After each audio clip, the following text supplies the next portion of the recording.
One Company Limited, accountants and advisors, whose purpose ensure that the show is conducted in an accountable manner. The game balls with industry standards and in a way stamped with the century tickets at hand. It's Daily Pick 3. It pays to play. Good luck. First number this evening is Check Tickets to Me Time. First number is 6, second number is 4, third number is 5.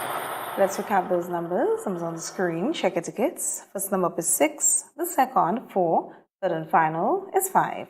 So that's 6, 4, and 5. Congratulations, all our winners. It's now time for the multi-X draw. Hope you got your tickets out. Let's play and good luck.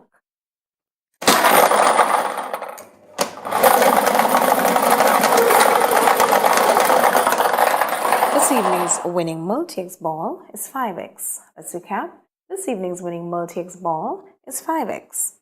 Congratulations, all our winners. For Pick 3 multi-X tickets drawn midday, we had a total prize payout of $12,510 with a total of 117 winners. Congratulations to those of you who are part of this payout. Stay tuned, get to play with multi-X draw. We'll see you soon. If you don't add multi-X to your Playway bets, then you're definitely missing out on bigger winnings. The NLA has added 7X to the multi-X draws. Imagine playing your favorite Playway number or symbol for $10 with multi-X added. Then, wow! 7X is drawn. You win bigger. Not just $240, but $240 multiplied by 7. Whoa! That's $1,680. 7X added for a limited time only. Add multi-X to your Playway bets every day, 3 times per day, Monday to Saturday, for chances to win bigger. Not only free plays or winnings multiplied by 3 or 5, but winnings multiplied by 7 too. Must be 18 years or older to play. NLA, make your dreams come true.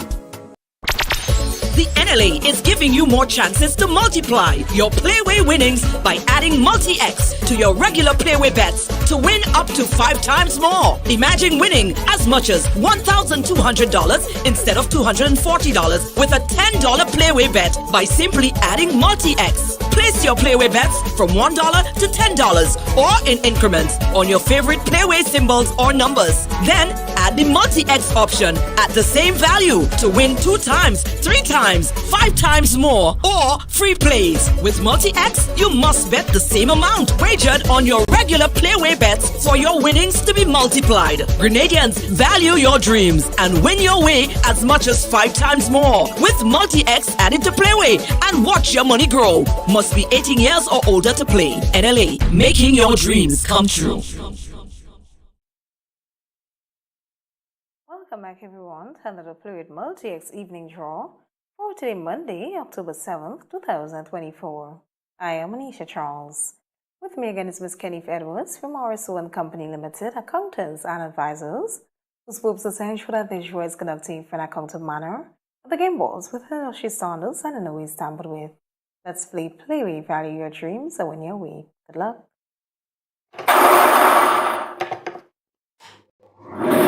This evening's winning Playway number is, check it in the meantime.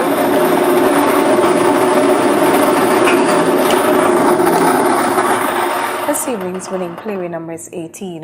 Let's recap the number 1818. 18 represents the dream symbol of making. Congratulations, all winners. It's time for the multi-X draw. Hope you got your tickets out. Let's play and good luck.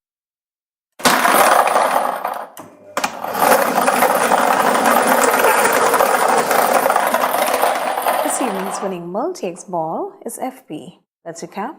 This evening's winning multi-X ball is FB. Congratulations, all winners.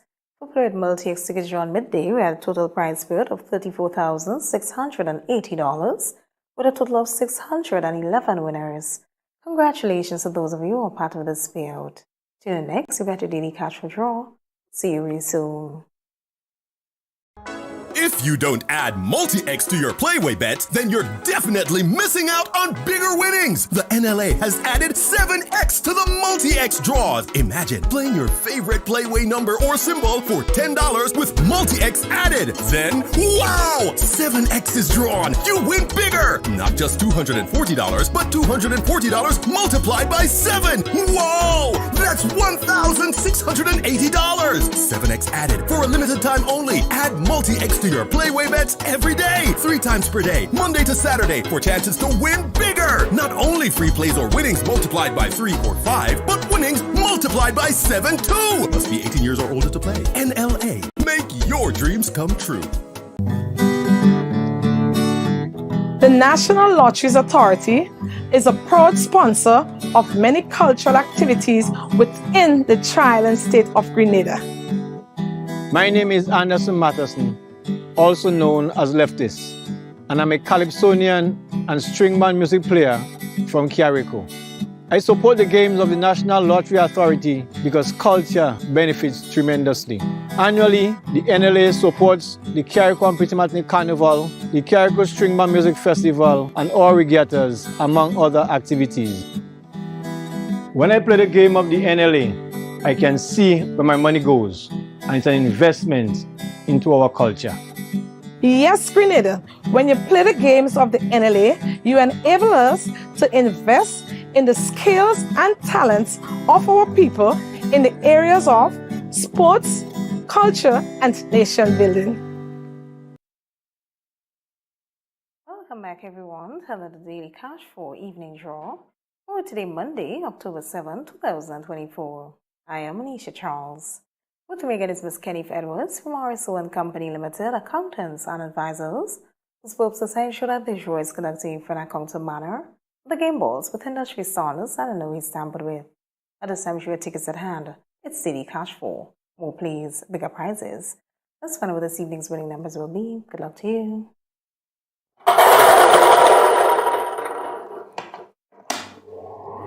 Okay, first number this evening is, check the tickets in the meantime. First number is 6, second number. Second number is 1, third number up. Third number is also 1, fourth and final number is 7. Let's recap those numbers. It's on the screen. Check your tickets. First number is 6. The second, 1. Third, 1. Fourth and final is 7. So that's 6, 1, 1, and 7.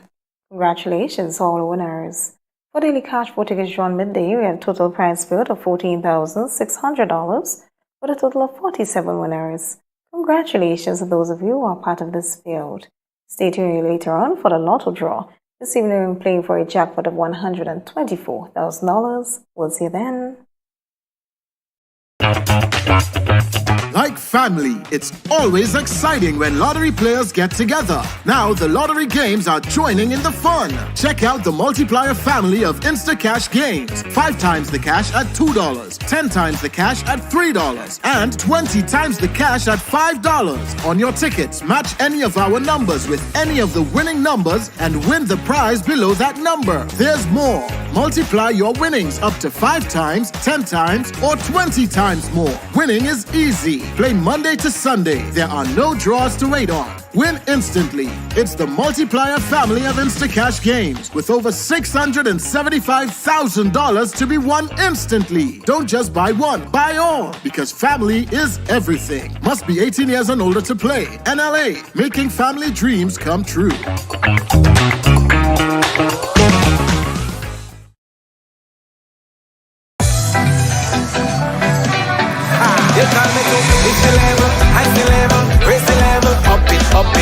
What if you had a choice? A choice of joining a line or a choice of making your purchases online? What would you choose? While you ponder on that, the National Lotteries Authority has provided another purchasing option. All their games are now available online. Yes, Grenadians! From wherever you are, purchase your favorite daily and jackpot-type games using any electronic device. Register on the NLA's website at www.nla.gd. Top up your account and enjoy online lottery gaming at your convenience. We're taking shopping comfort up several notches. But the choice is yours. Join a line or buy online. NLA, make your dreams come true.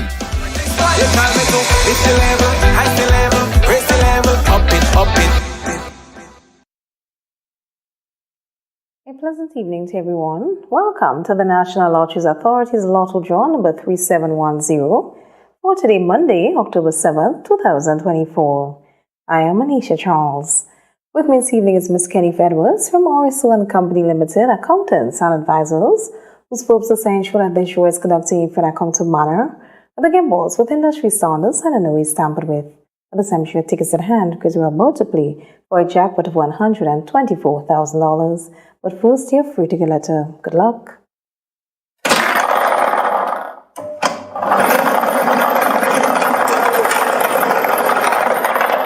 This evening's free to get letter is C, as in cash. Let's proceed for 5 winning numbers. Good luck to you.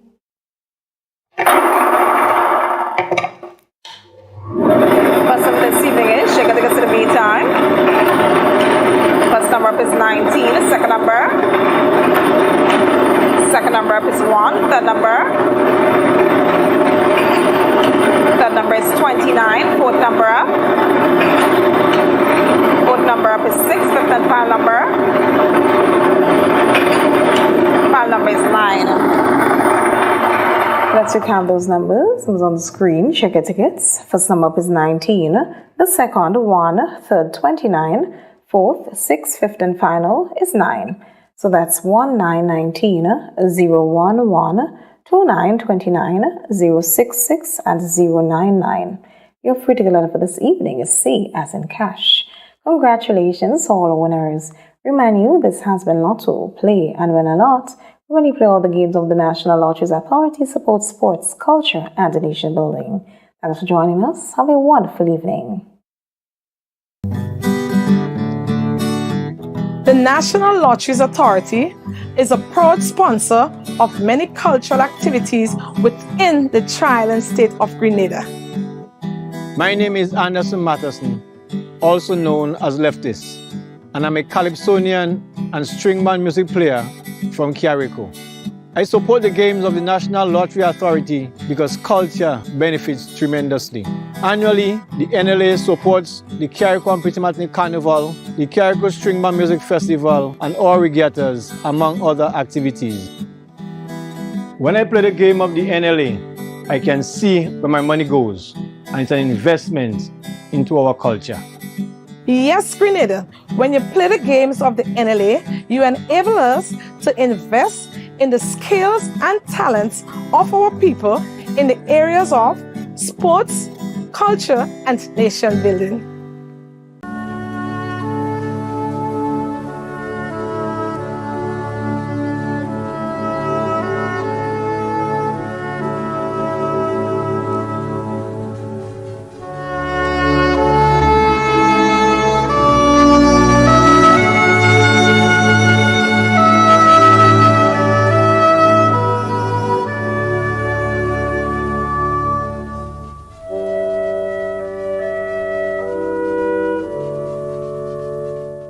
Leandra Modeste Charles of Paradise St. Andrew passed away on Saturday, 14th September 2024, at the age of 38. She was the wife of Marlon Charles, mother of Marlon Charles Jr., Johnson Modeste, and Sabrina Modeste, daughter of Annie Modeste in the USA and Anthony Alexander of Telescope, stepdaughter of Vesta Braffett, sister of Joseph Modeste in the USA, Kate Modeste, Mike Modeste, Kathy and Modeste Muller, Nasha Modeste James in Trinidad, and Chelsea John and Troy John.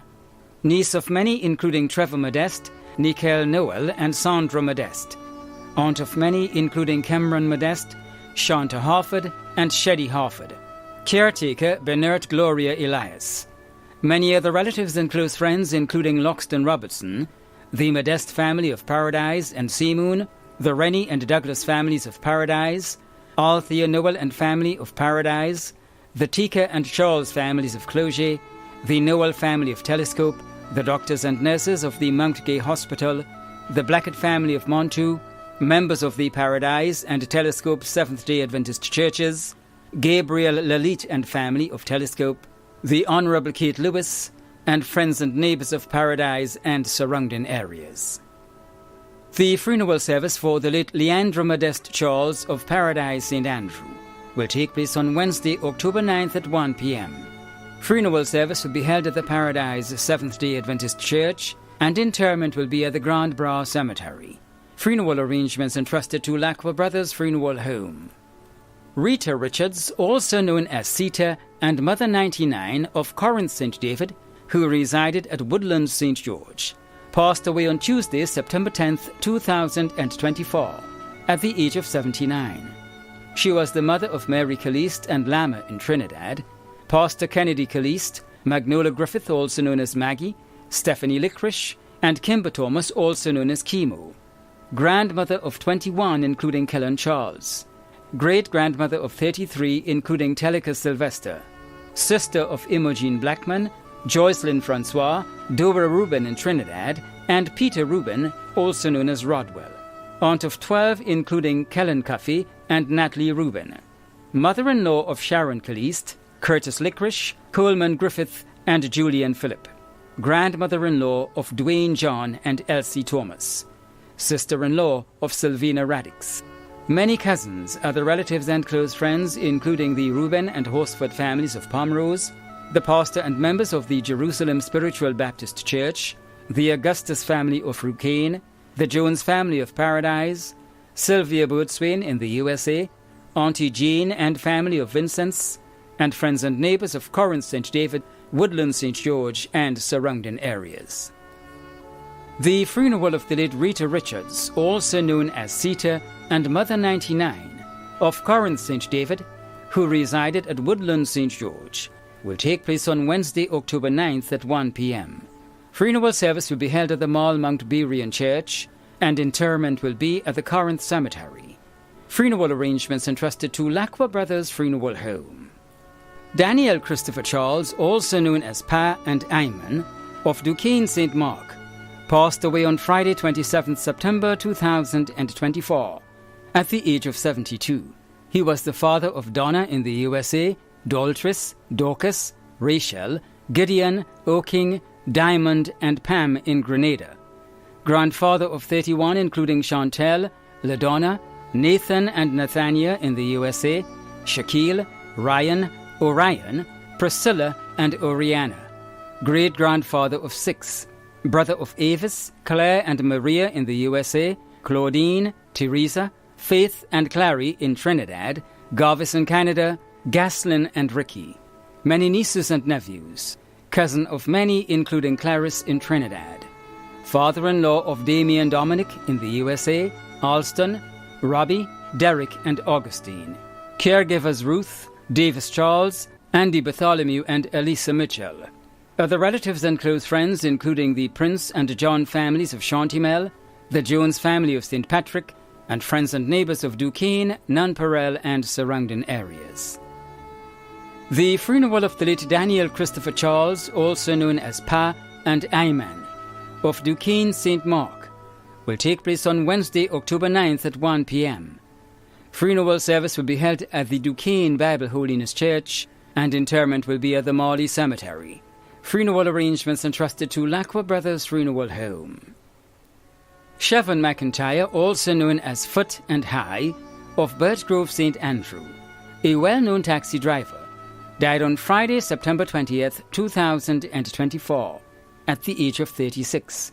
He was the son of Sharon and Rodney Stanislaus, father of Samira Lawrence, brother of Junior and Sean in the USA, Wesley in Canada, Sheldon in the UK, Andy, Kathian, Katisha, and Cassandra in Grenada. Close and dear friend of Nikki Mitchell. Uncle of Kevin, Kiana, Kayla, Farrell in the USA, Michaela in Canada, Crystal, Aiden, Zayden, Kyle, Calissa, Kyrie, and Nova in Grenada. Nephew of Joy, Yolanda, Margaret, Elvis, Catherine and Lillian in the USA, Islin, Veron, Teresa, Felix, Kenneth, and Rupert in Grenada. Grandson of Griffith Campbell in the USA. Cousin of many, including Marcel, Rosa, Roland, Ryan, Reggie, Rila, Jerry, Randy, Rondell, Josh, Candy, Canella, Sherlyn, Kimora, Vaughn, Samantha, Tasha, Lynette, Nordisha, Craig, Hannah, Shamika and Karima. Grandnephew of James, Anselm, Yvonne, Madeline and George in the USA, and John in Grenada. Brother-in-law of Shade in Canada, and Shanil in the UK.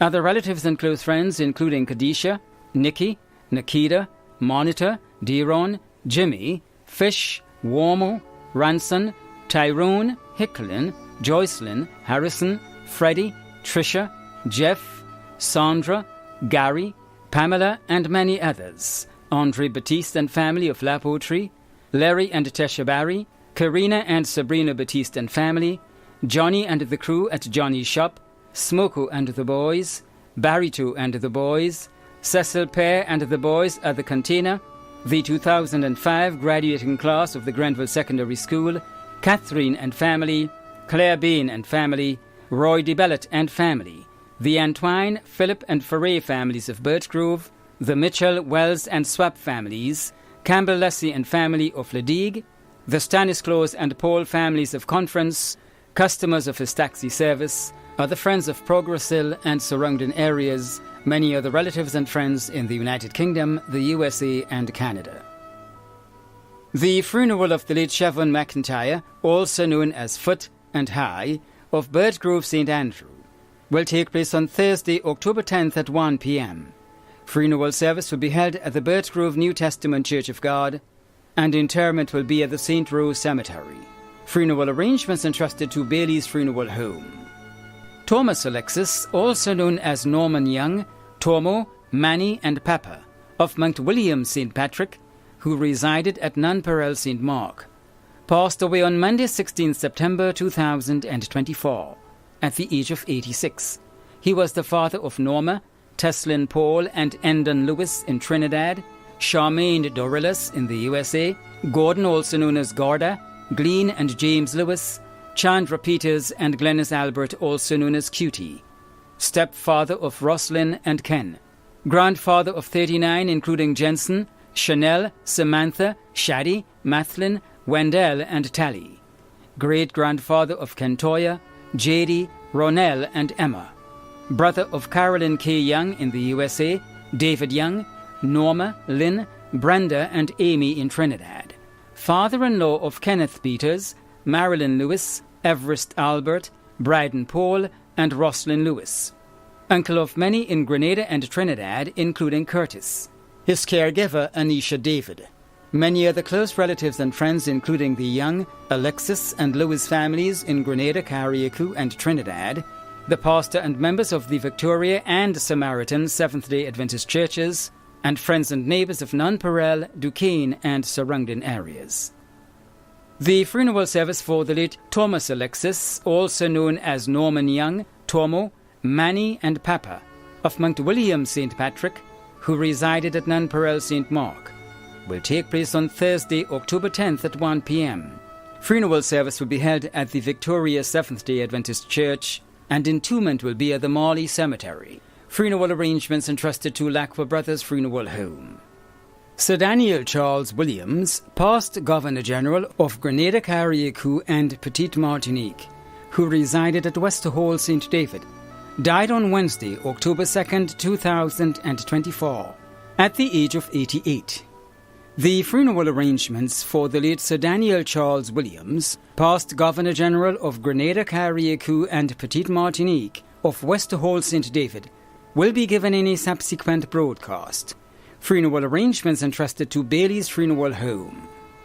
Alan Maguire of Ledigue St Andrew, who resided in New York, USA, died on Tuesday, October 1st, 2024, at the age of 68.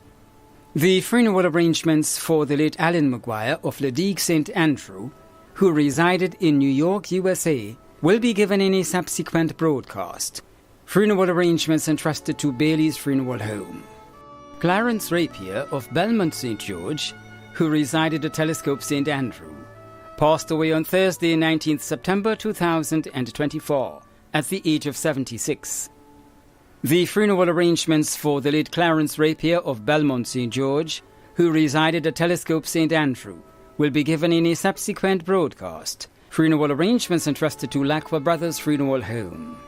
Ivor Honoré of Cotomilly St. John passed away on Saturday 28 September 2024 at the age of 84. The funeral arrangements for the late Ivor Honoré of Cotomilly St. John will be given in a subsequent broadcast. Funeral arrangements entrusted to Lakwa Brothers Funeral Home. Urban Nichols, also known as Super and Tig, of Monkmoritz St. George, passed away on Monday 23 September 2024 at the age of 83. The funeral arrangements for the late Urban Nichols, also known as Super and Tig, of Monkmoritz St. George, will be given in a subsequent broadcast. Funeral arrangements entrusted to Lakwa Brothers Funeral Home. Israel Jeremiah of Harvard Village, Grenville St. Andrew, died on Sunday, September 29, 2024, at the age of 58. The funeral arrangements for the late Israel Jeremiah of Harvard Village, Grenville St. Andrew, will be given in a subsequent broadcast. Funeral arrangements entrusted to Bailey's Funeral Home. Vida Peters Noel, also known as Tanti Nell, of Marquis, who resided at Subi St. Andrew and in the USA, died on September 9, 2024, at the age of 90. The funeral arrangements for the late Vida Peters Noel, also known as Tanti Nell, of Marquis, who resided at Subi St. Andrew and in the USA, will be given in a subsequent broadcast. Funeral arrangements entrusted to Bailey's Funeral Home. Catherine Green of St. Jules Street, H.A. Blair Street, and the Coronage, who resided at Grand Mall St. George, passed away on Saturday 28 September 2024 at the age of 89. The funeral arrangements for the late Catherine Green of St. Jules Street, H.A. Blair Street, and the Coronage, who resided at Grand Mall St. George, will be given in a subsequent broadcast. Funeral arrangements entrusted to Bailey's Funeral Home. Owen Benedict George, also known as Obi, of Lataste St. Patrick, who resided in the United Kingdom, passed away on Saturday 7th September 2024 in the UK at the age of 89. The funeral arrangements for the late Owen Benedict George, also known as Obi, of Lataste St. Patrick, who resided in the United Kingdom, will be given in a subsequent broadcast. Funeral arrangements entrusted to Lakwa Brothers Funeral Home. When a loved one passes on, we all need the comfort, support, and guidance of a trusted friend. You can rely on Lakwa Brothers Funeral Home. We provide a personalized professional service that exceeds all expectations. Our dedicated staff responds to your every need with the greatest detail, ensuring affordability with a variety of options. Our upgraded state-of-the-art facilities, spacious air-conditioned chapel with live internet streaming, a modern, environmentally safe crematorium, the only of its kind on island, private viewing spaces, large on-site repast center, a modern transportation fleet. Join our burial society today and make personalized arrangements for that final moment as you prepare to enter your loved one into eternal rest. Visit or call Lakwa Brothers Funeral Home and select a package that brings added comfort to the entire family. Lakwa Brothers Funeral Home and Burial Society, continuing a tradition of excellence.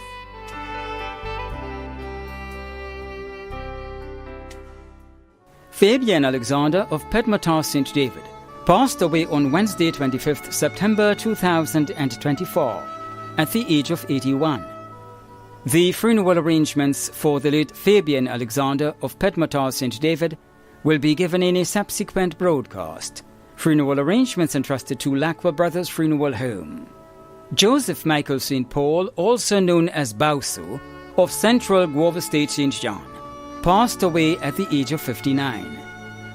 The funeral arrangements for the late Joseph Michael St. Paul, also known as Bauso, of Central Guava State St. John, will be given in a subsequent broadcast. Funeral arrangements entrusted to Lakwa Brothers Funeral Home. Irvin Walker, also known as Tug, of Paraclete, who resided at St. James St. Andrew, passed away on Tuesday 24th September 2024 at the age of 86. The funeral arrangements for the late Irvin Walker, also known as Tug, of Paraclete, who resided at St. James St. Andrew, will be given any subsequent broadcast. Funeral arrangements entrusted to Wayne's Funeral Services. Theodora Thomas Blackburn of River Sally St. Patrick died on Sunday 22nd September 2024 at the age of 95. The funeral arrangements for the late Theodora Thomas Blackburn of River Sally St. Patrick will be given in a subsequent broadcast. Funeral arrangements entrusted to Bailey's Funeral Home. The management and staff of MTV extend deepest condolences to those of you whose loved ones have passed on. Thank you for watching.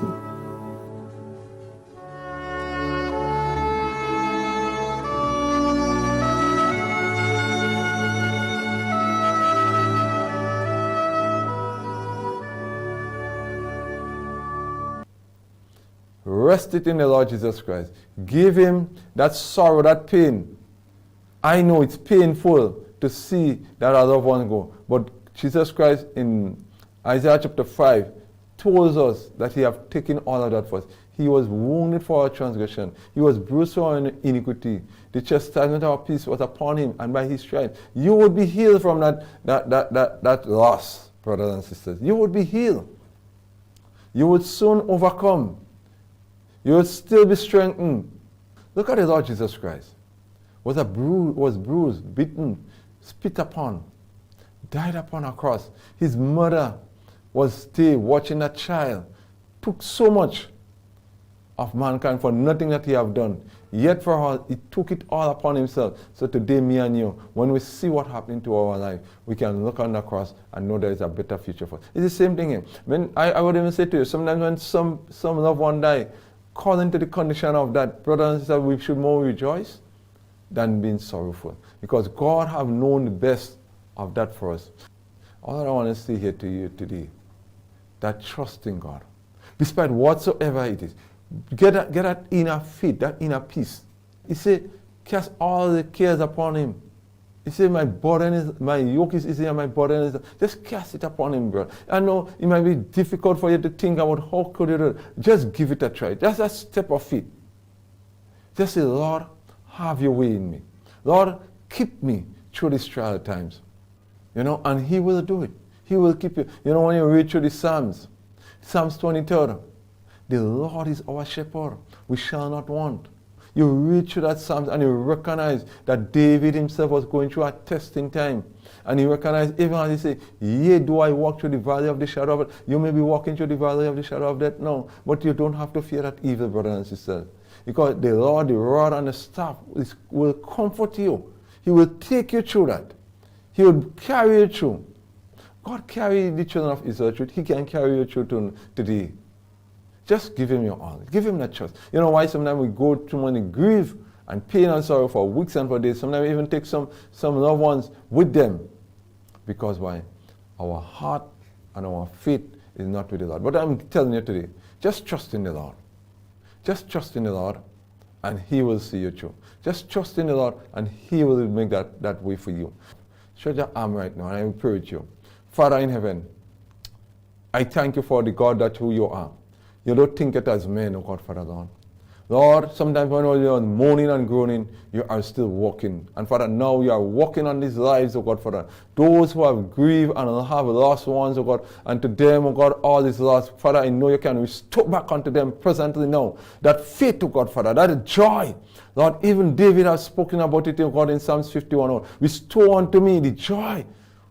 Oh God, Lord, and I pray tonight, I pray now, oh God, Father, Lord, that you will restore back unto them, oh God, Lord, that they, oh God, Father, Lord, would put their trust in you. Lord, yet, oh God, Father, Lord, the memory, the evil forces, oh God, the hell, death, and all his guilt and his foes, oh God, Father, Lord, even, oh God, the neighbors and friends and relatives may come to remind them of the past, oh God, to haunt their life. But God, I pray now, oh God, that you will take it away, oh God, Father, Lord, that the memory that you would give them is one to last, oh God, Father, of eternity, oh God, looking, oh God, Father, Lord, that they will meet that loved one at someday, oh God, and they would be together again in joy and happiness, oh God, Father Lord. Never to depart, oh God, Father Lord. I pray now that you touch them.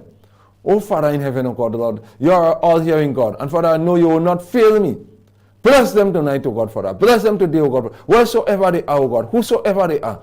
Reach out to them, O God, Lord, and rest your Neska hand upon them and bring them into that fold, that they would understand that, as you said, O God, as you rise, they would rise on the last day. In Jesus' name, amen and amen. God bless you. I hope what I have shared with you would bring some closure to your pain, your grief, and your sorrow, and God will take you on to a brighter tomorrow. God bless you.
The Grenlec Debates.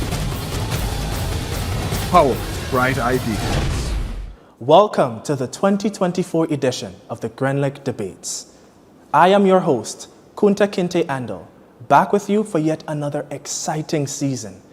Please bear in mind that matches, topics, and positions are randomly selected. Also note, these debates are being done in an impromptu format. The students will be developing their arguments right here, today. The theme for the preliminary round is renewable energy sources. The areas of focus are types of renewable energy, advantages and disadvantages of renewable energy sources, and technological developments in the field of renewable energy. These are highlights of the preliminary matches. This match is between Grenada SDA Comprehensive and J.W. Fletcher Catholic Secondary. The motion is, be it resolved that solar energy is the most viable renewable energy option for the Caribbean. My team and I stand completely in support of the moot. Be it resolved that solar energy is the most viable energy source for the Caribbean. As first speaker, I will define key terms and raise relevant points for this moot. My second speaker will further solidify our stance. In sunny places like the Caribbean, solar power is providing electricity to the grid as cheaply as conventional coal or gas-fired power plants. Also, Grenlec has already started implementing the use of solar energy with solar plants in Carriacou, Queen's Park St. George, and Plain St. Patrick. Esteemed judges, we strongly believe that solar energy is heavily dependent on weather and daylight hours because, according to Earth.org, solar energy is very dependent on weather and daylight hours, making it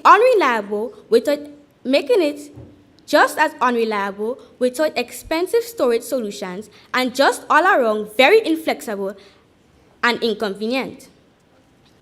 My worthy opponents, what will happen when the rainy season starts again and rain comes for weeks at a time and battery in these solar panels give out what will become of me? Am I to be left in darkness?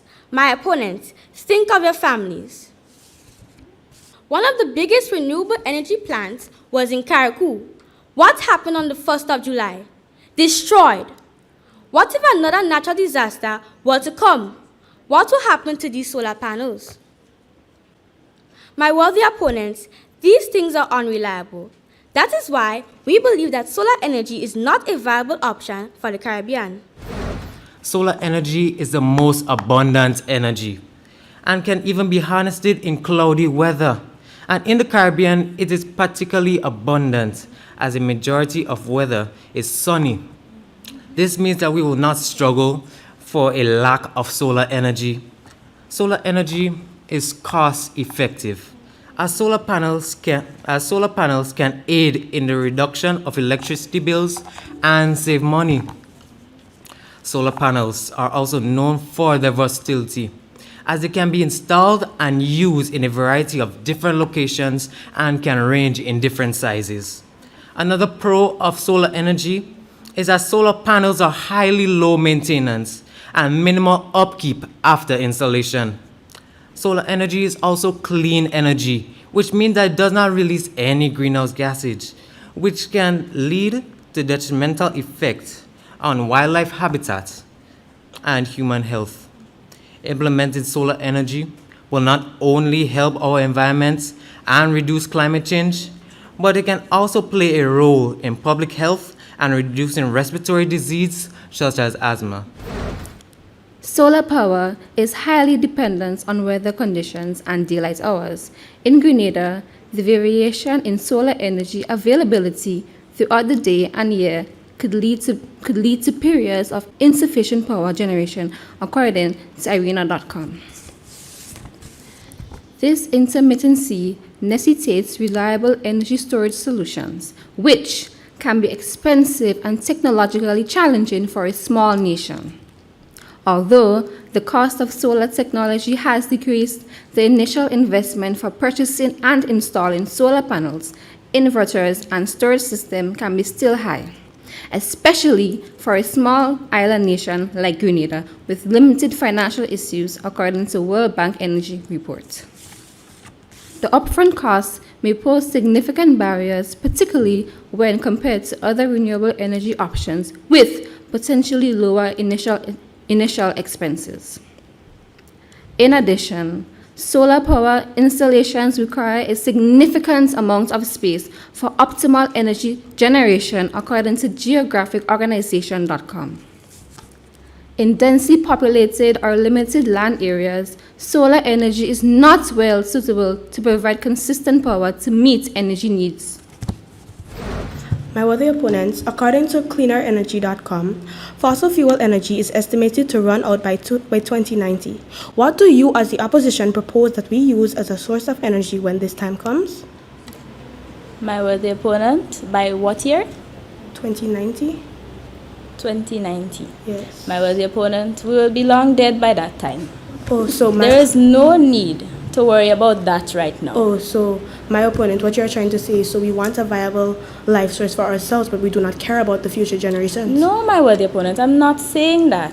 But that's what you said. We will be long dead by that time. My worthy opponent, do not put words in my mouth, my worthy opponent. Okay. Look at our sister isle, Carriacou. The biggest solar panel plants in the Tri-Island state, destroyed on the 1st of July 2024 by the notorious Hurricane Beryl. It was also stated that the panels being destroyed by Hurricane Beryl in Carriacou proved that it is unreliable. But the solar panel plant was not yet completed, which proved that if finished, it could have been able to withstand the hurricane and provide energy for our island. Your second speaker also stated that initial startup costs are high, but it is in the long term, it will be cheaper and will last longer. And the winner is J.W. Fletcher, Catholic Secondary.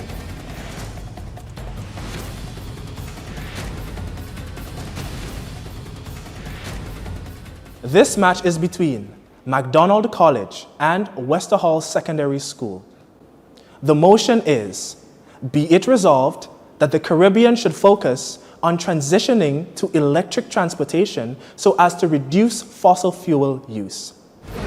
My team and I stand in full support with the resolution, be it resolved, that the Caribbean should focus on transitioning to electric transportation to reduce fossil fuel use. Members of the audience, the resolution today is simply saying that the Caribbean should prioritize moving towards electric transportation to cut down on the use of fossil fuels. As first speaker, I will present uncontestable proof to why we should transition to electric transport to reduce fossil fuel use, because it is safer for the environment. To commence, Because of the effects of fossil fuels, climate change is becoming worse. For example, Hurricane Beryl, which was a Category 4 hurricane, devastating our islands. So, Mr. Chair, if we transition to electric transportation, we would be reducing the effects of climate change to our islands. I stand before you here, privileged to engage you in a friendly discourse on this most controversial issue. Firstly, there will not be enough money in the Caribbean to make all these new changes, because the Caribbean is a less fortunate part of the world. So taking all this money from the underprivileged is wrong. It's not ideal as well, and that is why we, the opposition, disagree with the meet. Ladies and gentlemen, if we transition into using electric vehicles, we directly are saving our money to use for other things in our economies in the Caribbean region. Gas and fossil fuel imports cost us, our Caribbean countries, millions annually.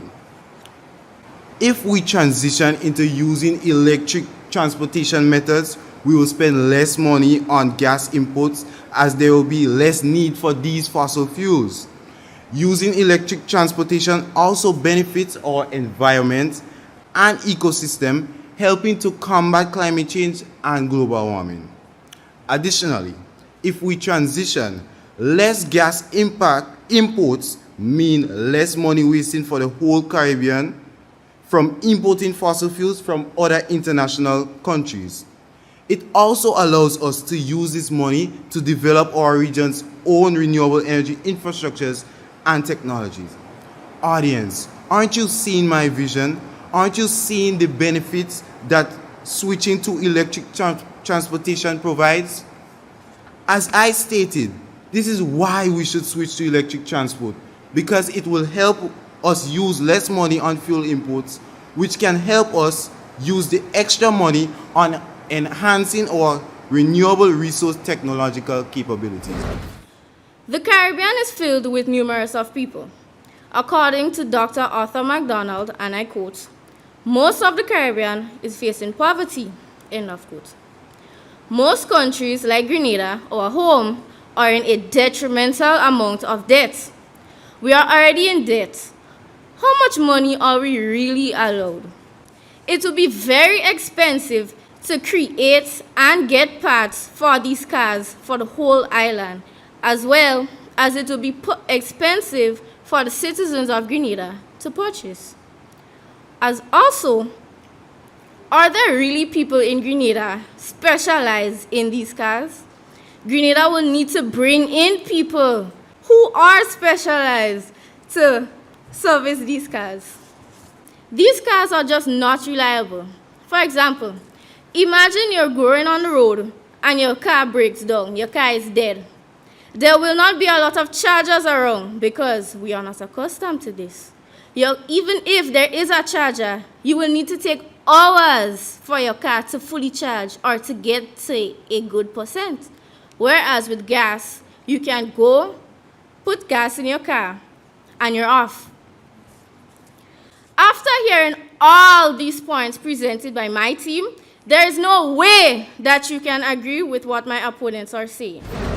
Isn't gasoline prices going up at the moment? Yes, but it's not as expensive as electric cars. cars. Over time, we will run out of fossil fuels. How would we make up for that? If we run out of fossil fuels, how would we power these gasoline cars? Over time, wouldn't we also run out of charging ports or charge in our vehicles? How?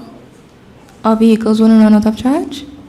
My worry opponent, there are going to be charging ports placed around the island, and if you own an electric vehicle, obviously you would leave your vehicle to charge overnight if you know you have to make large errands the next day. Are you going to fund these charging ports? My worry opponent, the government is already making headways. We have to, it's not a matter of if we're going to fund it. Over time, fossil fuels are going to run out, so we are going to need these cars. What are we going to use if we don't have electric cars when fossil fuels run out? Does Grenada have the skilled workers to take care of an electric vehicle? Because If a part in my electric vehicle breaks down, do we have workers to go into my vehicle and really know and give me the proper parts and the proper skillful information for me to fix my vehicle? I do not think so. Our opponent's second speaker proceeded to claim that the majority of the Caribbean is living in poverty. However, as I stated before, we are not a poor region. We need to step out of this mentality if we want to make a change. We are a place of many riches. Our opponent also seems to hold a lot of their focus onto Grenada. But I must remind them that we are referring to the Caribbean that is filled with many beautiful islands. And the winner is McDonald College.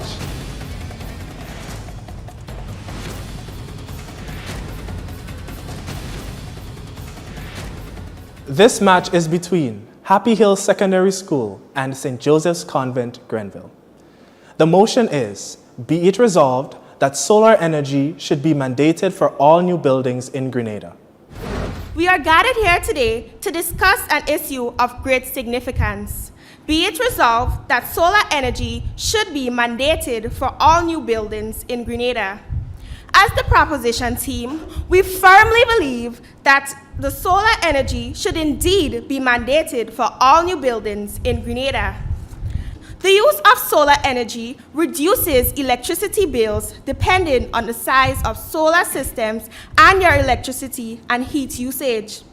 Also, you can earn money from the surplus energy exported back to the grid. New businesses that are just starting can make more profit by the use of solar energy because they wouldn't have to spend so much money on electricity. And we don't know Grenadians cheap. Don't you believe the use of solar energy will be beneficial in this instance? Furthermore, the use of solar energy is available anywhere and every day. Unlike electricity that can cut off anytime and at any moment, renewable energy sources like solar energy never runs out, and if it ever do, it will be in almost 25 to 40 years. Don't be manipulated by my opponent's profound claims. I, the first speaker of the opposition, along with my colleagues, not only disagree with the moot, but also firmly and evidently stand against it. The weather is not always on our side. What if it's a rainy or stormy day? The panels will not have enough to charge properly function, leaving many without electricity. And my opponents, do you really think all buildings, including houses? This also connects to economic downfall, as there are over 126,000 people inhabiting Grenada at the moment. And many people would try to take advantage, don't you think, wanting more? Don't we run fine just using fossil fuels? Operational and maintenance costs are low. Keep Clean and Clean Reliable manufacturers usually have 20 to 25 years warranty, local maintenance costs. This also means there will be minimal upkeep required post the installation. And, I mean, who really likes having to fix something all the time? Because I know definitely not me. Due to it being low maintenance, the affordability of solar panels would be cost effective. Secondly, the growth of renewable energy sector provides educational and training opportunities for future generations, fostering a skilled workforce in green technologies. For example, if everyone is well educated in Grenada on solar energy, implementing them on newer buildings, this would be a huge advantage on them while learning new skills because it provides jobs and an income.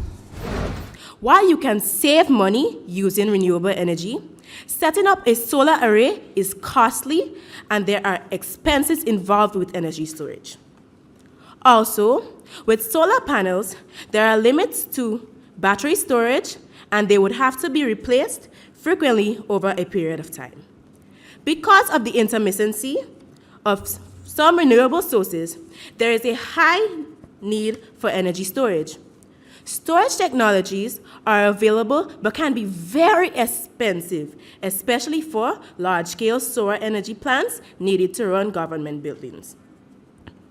Secondly, the solar panels can take up more land than some other types of renewable energy, and performance depends on the availability of sunlight.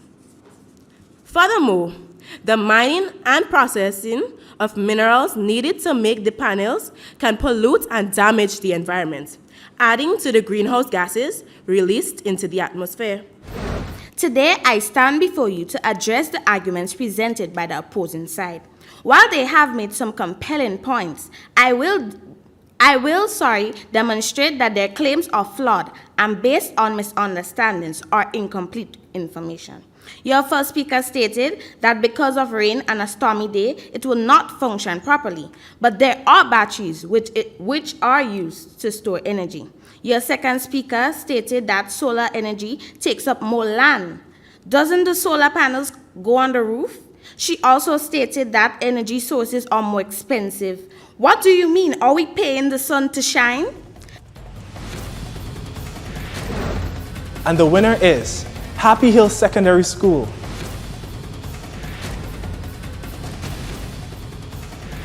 This match is between Grenville Secondary and Beacon High School.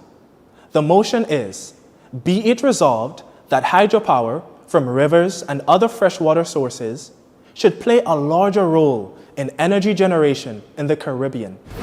Today, I have the honor of debating under the topic renewable resources. Under the mute, be it resolved that hydropower from rivers and other freshwater sources should play a larger role in energy generation in the Caribbean. My team and I stand in unwavering agreement with the mute. Hydropower is energy which is created by the movement of falling or flowing water. Energy is the ability to do work. Generation is to create or produce something, all according to Oxford.com.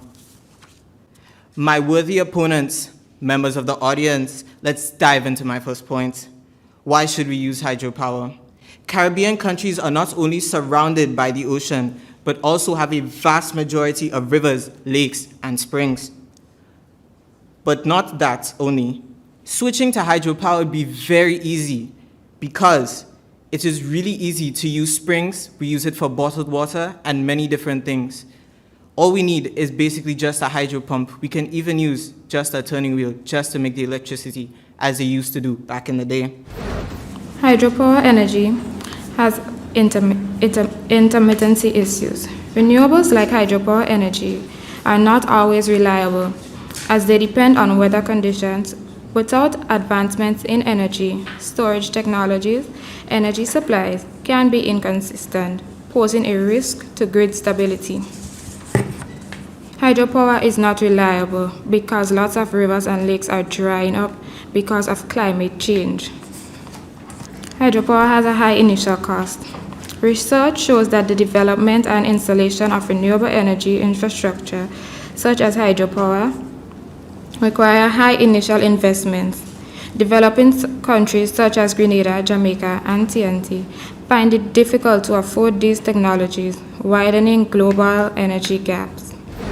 By choosing hydropower, we'll have healthier air and soil, reducing greenhouse emissions and other polluting substances. This will improve public health and people will have healthier lives and additionally having healthier population. Will cause significant reduction in the health budget. My worthy opponents, if hydropower is generated by converting kinetic energy from water, which is a major source of human and plant life, how isn't it already a major role in energy generation?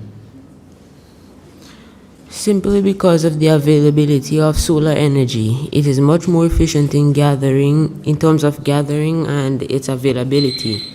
For throughout the year, sunshine is mostly available, whereas there can be droughts and other causes for water shortages. My worthy opponents, don't you feel bad? If, for example, we do permanently switch to hydropower energy, don't you think that it will affect our ocean life? Or are you only self-centered and only focused on yourself? To further prove my point, an article from the Organization of the American States says, hydropower initiatives in St. Vincent and the Grenadines. Although hydropower can be a viable option in the region, specific projects have stalled due to environmental concerns over and rights can impede progress, resulting in local resistance. Madam Chair, worthy judges, our opponents have tried to twat your minds, but I am convinced that you are wise enough not to be misled by their statements. Dear opponents, you have argued that hydropower is not reliable because heavy water could damage batteries. But heavy water, you can create more energy with a significant reduction in the budget the government and the people have to set aside each year.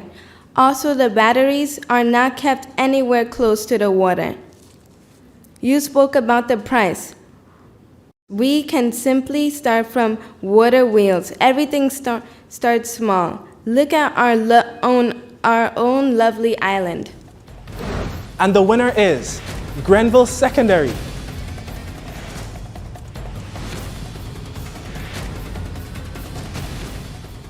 Thank you for joining us.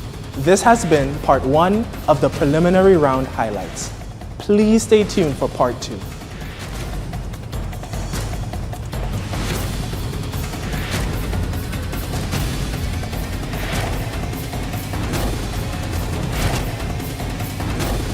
The Grenlec Debates. Power, bright ideas.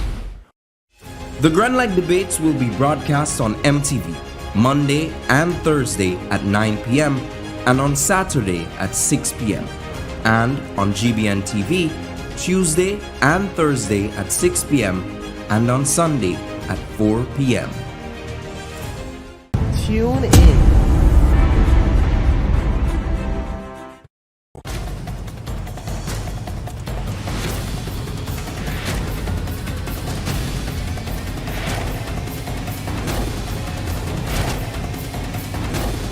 The Grenlec Debates. Power, bright ideas. We begin with a quote from businessman George Soros, and I quote, "A full and fair discussion is essential to democracy." End of quotes. I am your host, Ambrosia Charles, and it is my pleasure to welcome you to this episode of the 2024 Grenlec Debates, part 2 of the preliminary round highlights. Please note, the matches, topics, and positions are randomly selected, and the debates are done impromptu. The students developed their arguments today. The theme for the preliminary round is renewable energy sources. The areas of focus are types of renewable energy, advantages and disadvantages of renewable energy sources, and technological developments in the field of renewable energy. This match is between the Anglican High School and Westmoreland Secondary School. The motion is, be it resolved that Caribbean governments should provide incentives for solar installations. Honorable Chair, esteemed judges, dear audience, worthy opponents, pleasant day to all. Be it resolved that Caribbean governments should provide incentives for solar installations, a statement of which its validity should never be questioned. My team and I firmly agree with the proposed moot. The following definitions are provided by the Merriam-Webster Dictionary. To provide means to make preparation to meet a need. Incentives is a stimulus or aid in achieving a motive. Government is the exercise of authority over a state or organization. Honorable Chair, we're all human. Tap into your human ability to sympathize and empathize. Pray tell there was a mandate for solar panel installations. How would the average citizen whose minimum wage is $1,200 afford solar panels, which costs vary from $10,000 to $30,000? Not only do you have to pay for the panel itself, but consider costs to hire to install and the maintenance of this technology. Is the opposition saying we should drive ourselves into crippling debt? Or do they simply lack the basic ability to empathize? Esteemed judges, I pray that there's still a voice of reason. And if there isn't, let me be that voice of reason. My team and I firmly believe that providing incentives for solar installations is not something that should be done. I will strengthen my stance by using points such as wastage of money on incentives rather than healthcare, education, and important infrastructure. Incentives rushes people to do the work and the product will be of poor quality. Esteemed judges, are we not all wondering that if all the money goes towards rewarding incentives, where will we get the money for healthcare, education, and infrastructure? I understand your concern, worthy opponent. However, a solar panel cannot power a broken down house, school, or hospital now, can it? The sun won't shine forever, nor will the wind blow. So this is why we need to address this issue. Additionally, according to the former Minister of Energy, Gregory Bowen, stated that solar panels require much space to provide power for just one house. So where will we find a space for these panels? Secondly, worthy opponents, do you not think that if there is an incentive or source of motivation and reward for installing solar panels, the people will rush the job and as a result, the infrastructure will be of poor quality? The solar panels will run people out of jobs and rush the job. As a result, the infrastructure will be of poor quality. Just to reap the benefits, the people will do this. This can also lead to injuries and death because of the hurried installations and electrical wiring. Judges, providing incentives for solar installations lift the oh-so-heavy burden that financially affects citizens who struggle tremendously. Citizens who cannot even afford to keep their lights on for a long period of time. Citizens who have a minimum wage of $1,200. Judges, government aid can surely improve this terrible situation. For example, projects like the solar aid provide solar lights to over 3 million people in Africa. 3 million? Now, I'm no mathematician, but I believe that 3 million is a large amount. My points that I'll be reinforcing are: rushed implementations will be poor. Installing low-quality panels is a total waste, and loss of jobs by people from fossil fuels companies. As my first speaker had stated in their second point, by installing solar panels, quality of their implementation will be very poor. Think about being exposed to habits that you're not used to. Additionally, smaller islands will face major problems in connecting their solar panels to their island's energy grid. For example, think of Carriacou and Petite Martinique, our sister islands. Do we really want to see them suffer, my worthy opponents? My worthy opponents, solar panels take up many acres of land to produce enough energy to power homes and businesses. How would this affect smaller countries who may not have this amount of land to give up? My worthy opponent, you can install panels, for example, residentials. They can install panels on rooftops. It does not necessarily need to take up land, large. Worthy opponent, what about large businesses that are like 14 stories tall and they don't have enough space for that? Well, most Caribbean countries don't have buildings that are 14 stories tall. What do you think solar installation refers to? Not solar panels? Enlighten me on this. How would the government prevent abuse of incentives by buying cheap materials? Answer me this. The second speaker stated how government support will make people feel safe.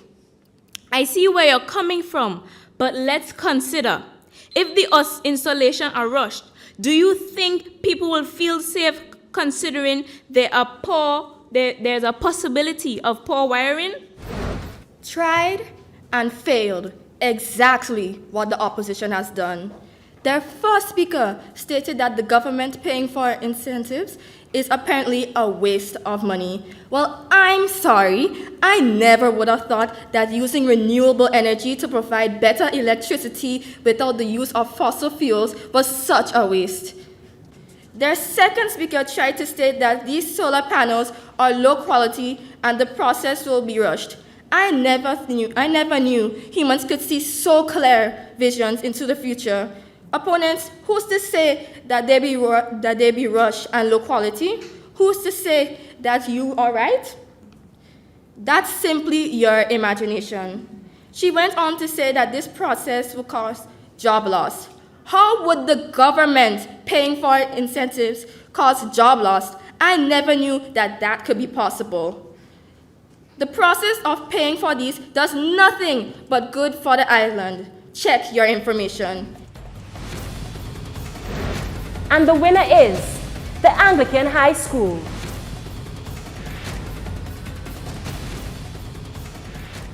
This match is between Grenada Boys Secondary School and St. Joseph's Convent St. George's. The motion is, be it resolved that renewable energy is feasible for widespread adoption in the Caribbean. Renewable energy has already been implemented into the Caribbean. Evidence of this is shown in the projects of the Cali solar farm stated by PERC to cut down the cost of fuel prices on Grand Lake by 30%. An example of how renewable energy is being implemented in the UAE's Fundry solar plant.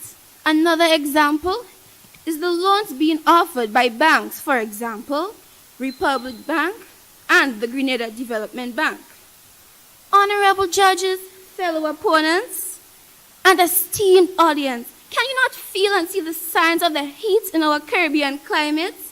We have sun, which produces heat, which is used to produce solar energy. We have the resources needed to invest in renewable energy.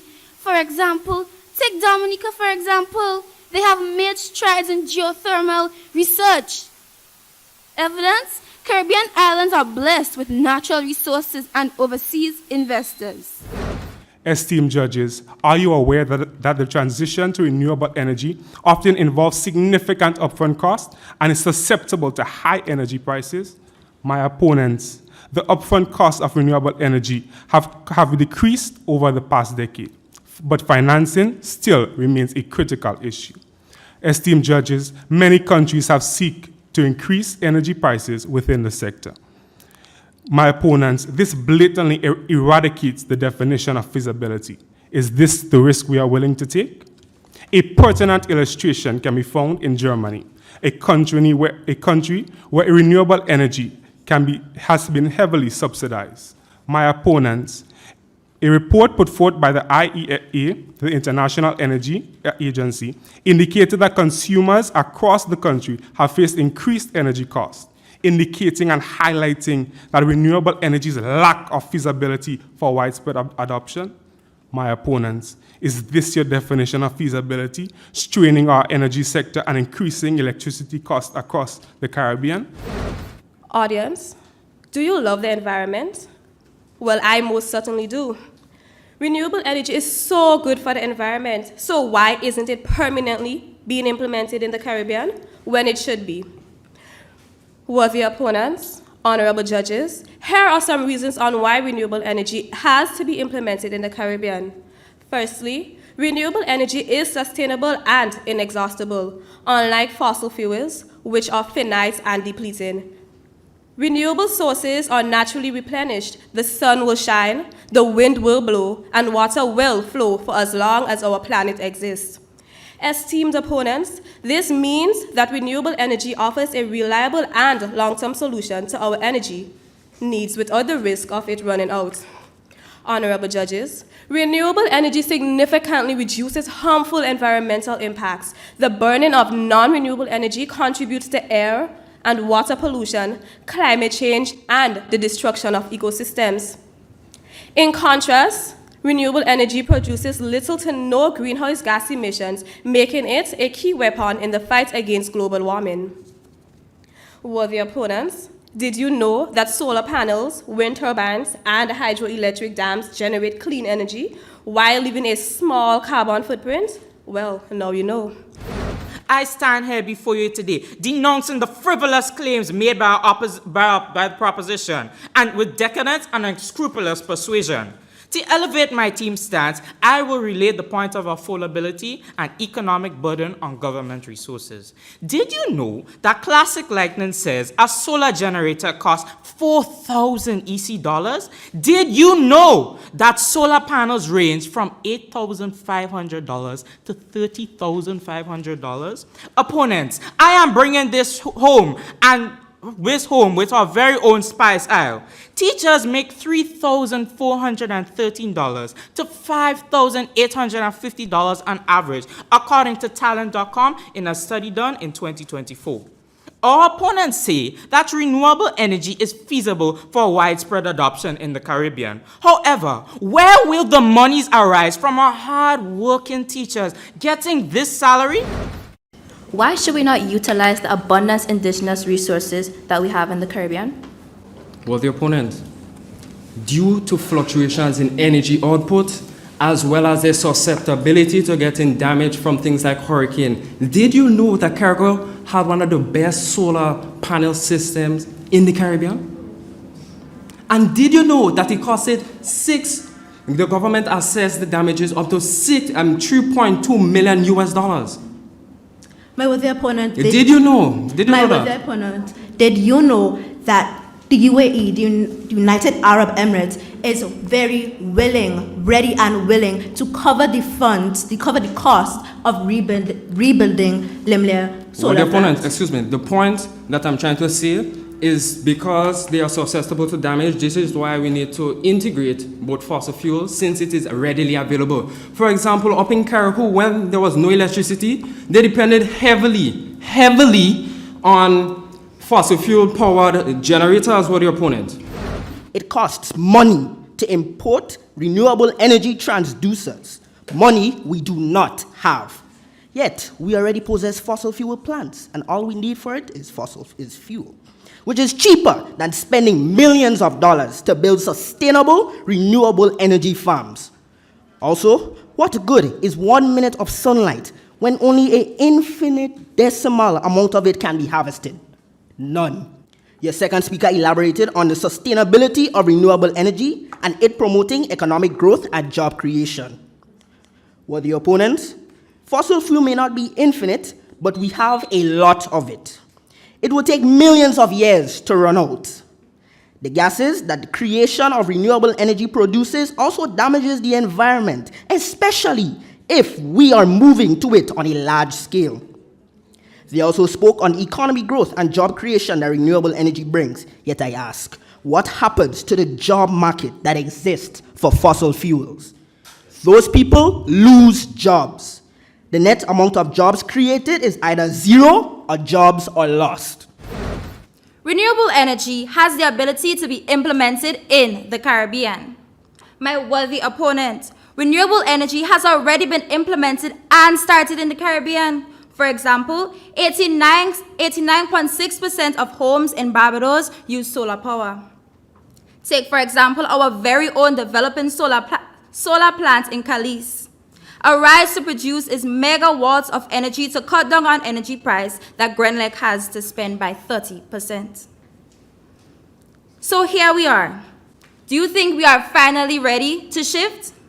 My worthy opponent, your first speaker professed that we should start demolishing renewable energy.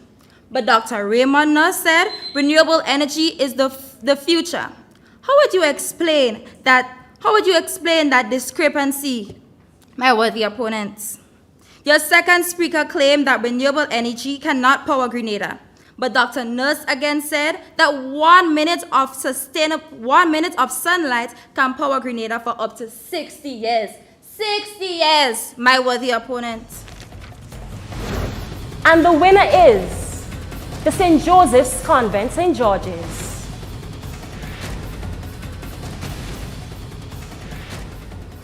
This match is between St. John's Christian Secondary and the St. George's Institute. The motion is, be it resolved that geothermal energy is a crucial component of the Caribbean's renewable energy future. Be it resolved that geothermal energy is a crucial component of the Caribbean's renewable energy future. As members of the proposition, my colleagues and I are unequivocally in favor of this moot. Grenada is located within a region that has significant geothermal potential. The nearby island of Dominica has already begun exploiting geothermal energy to provide a stable, continuous power supply, significantly reducing their reliance on imported fossil fuels. Studies by the World Bank and the Caribbean Development Bank have identified geothermal energy as one of the most promising sources of renewable energy for several Caribbean islands, including Grenada. Why should Grenada not take advantage of this untapped potential? Geothermal energy, unlike solar, is available 24/7. It does not rely on weather or daylight, meaning that it can serve as a reliable backbone for Grenada's energy grid. The evidence is clear when we take a look at how geothermal energy runs a huge risk of triggering earthquakes. This is due to the alternations of the Earth's structure as a result of digging. This problem is more prevalent with the enhanced geothermal power plants. These plants force water into the Earth's crust to open up fissures to greater exploitation of the resource. According to the Department of Energy.org, places with some form of volcanic activity are best suitable for geothermal plants, but it has been proven that these areas are prone to constant earthquakes if they implement geothermal plants. Judges, audience, do we want to put a region under so much pressure?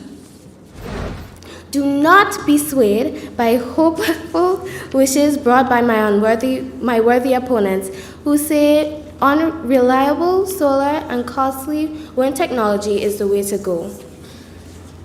Grenada is situated in a hurricane-prone region, which makes solar and wind energy infrastructure particularly vulnerable to extreme weather events. According to GRENLEC, due to Beryl, with the government's solar PV plant project being at least 80% destroyed, the aftermath of Hurricane Ivan in 2004 caused devastating losses to Grenada's solar infrastructure, and future storms pose an ongoing risk to the renewable energy installations. It is essential to consider that geothermal energy is location restricted. The largest single disadvantage of geothermal energy is that it is location specific, according to EnergyScience.com. Geothermal plants need to be built in places where the energy is accessible, which means that some areas are not able to exploit this resource. Although geothermal energy does not typically release greenhouse gases, do you know there are many gases stored under the Earth's surface? While these gases are also released into the atmosphere naturally, the rate increases near geothermal plants, according to EnergySource.com. Your second speaker also mentioned that solar energy helps with heat. What do you have to say about the high initial and long-term costs as well as effects of solar and wind energy implementation? According to my research, there is actually no long-term cost. You will actually be saving money if we implement solar and wind energy, and my source is sustainableenergy.org. Your first speaker stated that solar and wind energy plants are expensive, but they are still less expensive than geothermal plants because according to newenergy.com, a solar energy plant takes about $10 million to construct, while a geothermal plant takes about $60 million to construct. Your second speaker also stated that During a hurricane or any natural disasters, the solar and wind energy plants will be destroyed. But according to worldenergy.com, the solar plant is 60% stronger than the geothermal plant during any natural disasters or hurricanes. I stand as the rebuttal speaker to dismantle the shaky points of our opponents. Whilst our opposition first speaker stated there are risks of earthquakes against geothermal infrastructure, my second speaker clearly stated the unreliability of solar and wind energy, as their infrastructure have been ruined by hurricanes. They are costly and unsustainable, putting a heavy financial cost on our people, as my second speaker proved. Furthermore, your first speaker stated that volcanic activities are best suitable for geothermal energy. Grenada has lots of volcanic activities that can be used for harnessing geothermal energy. And the winner is the St. George's Institute.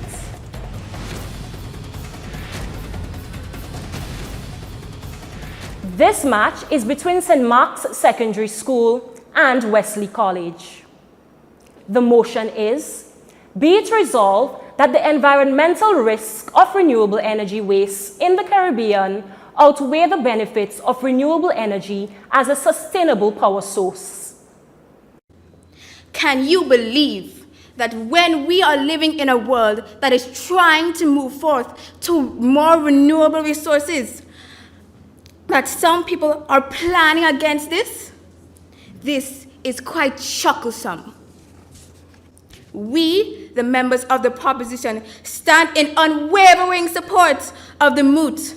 Be it resolved that the environment risks of renewable energy waste in the Caribbean outweighs the benefits of renewable energy as a substantial power resource. Fossil fuels produce large quantities of carbon emissions, which trap heat in the atmosphere and lead to climate change, which we are trying to avoid. In the United States of America, the burning of fossil fuels, particularly for the power and transport sectors, account for about 3/4 of the carbon emission. I am here to undoubtedly explain to you that the environmental risks of renewable energy cannot, in any life or universe possible, outweigh the benefits of renewable energy as a sustainable source of power. I mean, only 3% of the waste produced by the production of these renewable sources of energy is being given out. I would firstly like to inform you that the most prominent sources of sustainable energy and power in the Caribbean are solar energy, biomass, wind energy, and hydropower energy. Approximately 70% of these renewable energy sources come from these sources. According to Carilec.org, energy security and independence in many Caribbean islands rely on fossil fuels in recent years, but they have been quickly adapting to a more green economy.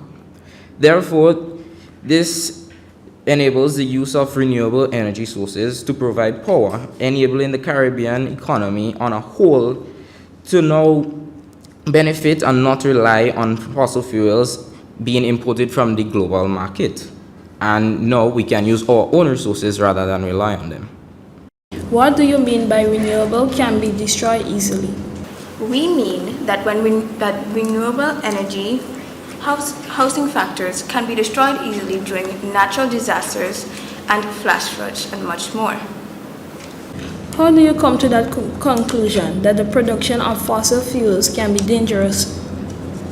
My worthy opponent, are you asking if fossil fuels are destructive? Yes.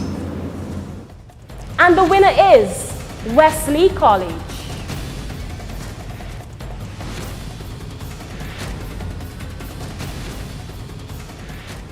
Thank you for joining us, and do tune in for complete coverage of the first match in the next round of competition, the round of 16.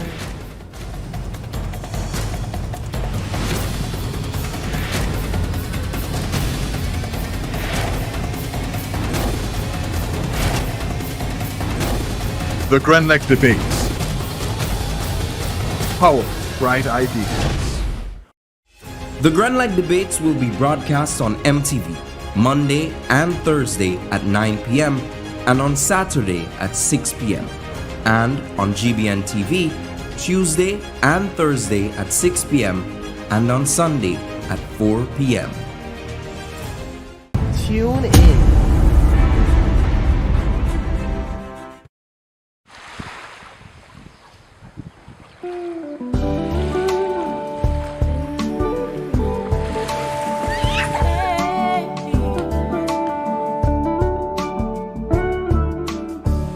Stepping off the plane, it's so easy to breathe again. Life in the big city has finally took its toll. And it's been so long, but I'm finally home. And what better place to rest my weary bones than on this beautiful island where there's so much to see. Every corner I turn, there's something there to remind me of my beautiful nation and what it means to me. Not a thing out of place, that's what's special about it.